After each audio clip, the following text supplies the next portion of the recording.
mereka mengajarkan tentang teori syariat, tirakat, hakikat dan makrifat. Kita pakai teori ini saja. Karena semua tujuan itu jalannya itu banyak.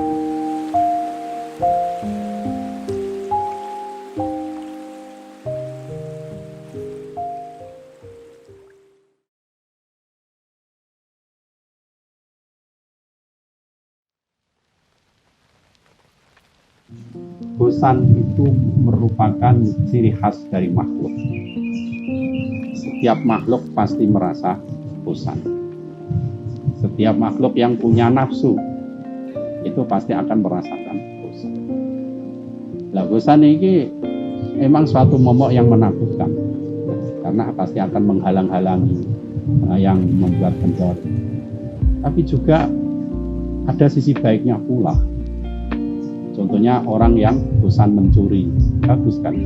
Orang yang bosan berbuat maksiat, orang yang bosan jogetan, bagus. Tetapi itu sebuah musibah apabila kebosanan itu dinisbatkan pada kebaikan. Kita bosan menjadi orang baik. Itu jadi filmnya Jackie Chan, judulnya No More Mr. Nice Guy. Tidak ada lagi tuan baik hati. Itu saking apa? Saking mangkalnya, saking dia itu capek untuk jadi orang baik, selalu dipermainkan, selalu dimanfaatkan. Nah ini yang kalau kita sampai bosan untuk menjadi orang baik, maka ini musibah yang paling besar. Nah, terutama kita kaum santri, orang yang mendalami agama Islam, ini haruslah menjadi mujahidin dalam berbuat kebaikan. Memang seolah-olah siapa yang benar, siapa yang jujur bakal hancur, siapa yang berbuat baik malah jadi sasaran untuk dimintai hutang. Nah, terlebih lagi, lebih parahnya lagi, kita menjadi bosan, tapi bosan dalam beribadah. Ini juga sebuah musibah yang besar. Maka untuk mengatasi bagaimanakah kita agar supaya tidak bosan dalam beribadah, contohnya saja tidak bosan dalam beribadah, maka kita bisa menggunakan rumus yang biasa kita dengar, yang diajarkan dari guru-guru kita, dari para wali songo, yaitu apa? Beliau mereka mengajarkan tentang teori syariat, tirakat, hakikat dan makrifat.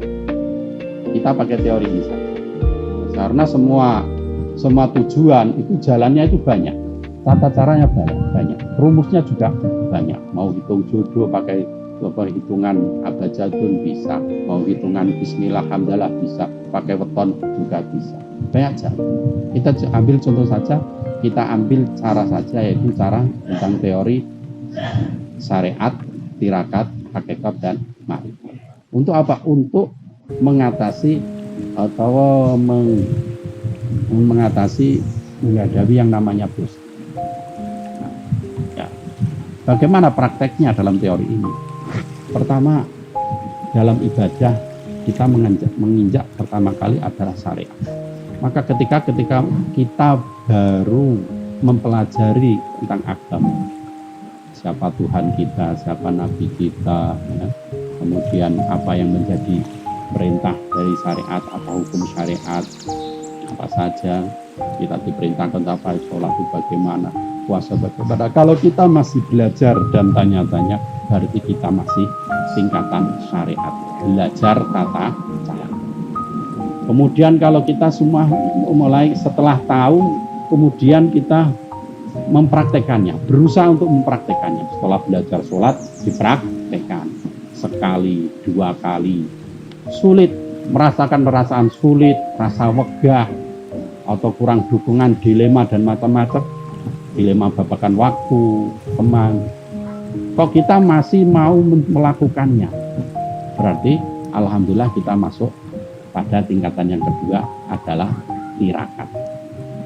Tirakat, kita namakan tirakat. Kenapa? Ketika seseorang mulai ibadah, menjalankan ibadah, tapi masih dalam keadaan keterpaksaan, masih dalam memerangi kebosanan, dan atau belum bisa mencicipi manfaat, kenikmatan dan lain-lainnya, masih ada keterpaksaan, ini berarti masuk tingkatan tirakat, masuk ke fase kedua. Nah, bagaimana kalau masuk tirakat ini? Ya lanjutkan, teruskan sampai kapan? Sampai kamu akan merasakan kenikmatan dari sebuah ibadah. Kan kata orang Jawa, witing tresno jalaran kulino. Namanya suka awal mulanya karena terlalu sering diulang. Jadi sampai kapan, kalaupun kita tahu itu hal yang baik, ibadah itu baik, maka walaupun tidak cocok dalam hati, walaupun itu benturan dengan berbagai aktivitas kita, dengan berbagai alasan atau rasa malas atau bagaimana, kalau kita terus menjalankannya, hingga apa? Hingga kita bisa menemukan kenikmatan dari, pada suatu saat nanti kita akan sampai pada kenikmatan dari ibadah. Kapan itu? Ya wa'lam. Sampai masih ingat nikmatnya udud. Pertama kali nikmatnya udud kapan? Gak ingat kan? Awal mula kita itu ngerokok pasti pahit, nghabiskan uang pahit. Itu kalau sampai ketahuan mak, wah benjol kita. Mengalami itu. Tapi berapa lama kita juga nggak tahu. Seolah-olah kita nggak pernah mengalami fase itu. Padahal pasti semuanya akan mengalami kepahitan ketika mencoba pertama kali rokok. Sama saja ibadah. Kalau kita walaupun terasa pahit, kalau kita teruskan, maka suatu saat kita masuk pada titik di mana kita merasakan kenikmatan. Dan kenikmatan itu berupa apa ya? Semua orang beda-beda. Ada kenikmatan yang berupa ketenangan hati, ada kenikmatan yang berupa apa? Berupa rezekinya lancar, jodohnya lancar. Oh, sejak anak saya itu mondok di MIS, toko saya rame. Nah, ini juga termasuk salah satu kenikmatan, bisa mondok ke anak. Itu soal kenikmatan, itu soal rasa lah. Setiap individu itu beda-beda, nggak bisa kita doktrin. Saya sendiri saja, apakah sudah mencapai kenikmatan beribadah? Kenikmatan beribadah, wah banyak sekali. Banyak sekali. Kalau sampean ilmu ngaji, sampean habis ngaji, paling cuma kitabnya ditutup, terus sampean tidur. Enggak, kalau saya habis ngaji pulang untuk duit. Enggak itu saja. Orang yang tanya 1-2 pertanyaan itu sudah ngasih hadiah. Itu kalau kenikmatan diukur dengan uang. Kalau ukurnya seperti itu. Tapi kalau sampean belum bisa terus bisa mencapai kenikmatan yang saya alami, atau sampean harus bisa merasakan kenikmatan yang saya alami, ya belum tentu. Mungkin kenikmatan sampean ketika ngaji apa yang bisa sampai rasakan? Oh, paling tidak bisa dekat dengan kiai, perasaan hati tenang, pencerahan. Jadi berbeda-beda tentang kenikmatan. Nah, apakah kalau memang kita itu hanya berhenti pada kenikmatan, maka tak ada bedanya lah apabila kita itu ngopi juga nikmat, ngapain juga. Alias apa? Kalau alasan kita beribadah karena sebuah kenikmatan, itu masih bisa dibantah, ya, masih lemah, masih bisa mencapai klimaks kebosanan, gitu, bosan. Walaupun sampean suka ngerokok, suka kopi, tetapi suatu saat ketika sampean ngerokok, gak ono balane, bosan. Baru sak sedot di gua. Namanya kenikmatan dunia, mana ada yang abadi lagi tuh. Kembali pada itu. Kemudian kelanjutannya, maka jangan berhenti, karena masih bisa diserang yang namanya atau serangan bosan ini masih berbahaya, masih berpengaruh pada kita. Oleh sebab itu harus kita lanjutkan perjalanan perjalanan ibadah kita hingga apa? Hingga kita mencapai tahap makrifat. Ketika apa kita mencapai tahap makrifat? Yaitu ketika kita menyadari bahwa ibadah yang kita lakukan itu adalah sebuah kebutuhan. Kita itu butuh sholat, kita itu butuh ngaji, kita itu butuh puasa. Masa kita butuh puasa? Contohnya sampean habis dioperasi, pasti kan disuruh puasa kan? Ayo, masa sampean habis puasa saya nunggu ketika habis dioperasi, gelem. Atau sampean bahwa merasa butuh dengan sholat, masa orang kok butuh sholat? Jangan ngomong. Siapa tahu kamu divonis kanker stadium 4, nyawamu tinggal 1 bulan. Pasti nggak berhenti-henti kamu sholat.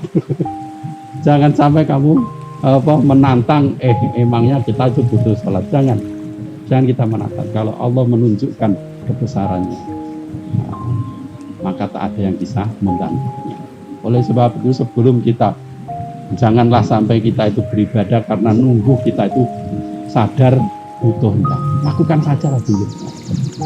Ya, walaupun pada ujungnya nanti ya, kita memang dituntut untuk mencapai tahap makrifat ini. Karena pentingnya makrifat itu apa? Bolehlah. Apa pentingnya makrifat itu? Gambarannya, bolehlah ketika kita mati ya. Ketika kita mati, bolehlah penglihatan ini berpamitan dengan mata. Pendengaran ini berpamitan dengan telinga. Tetapi jangan sampai kemakrifatan itu berpamitan dengan hati. Na'udzubillah minzalik.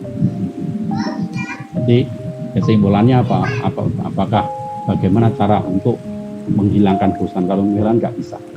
Tapi kalau untuk mengatasinya ya tadi, capailah tahap kemakrifatan atau pemahaman atas apa yang kamu lakukan. Sehingga apa?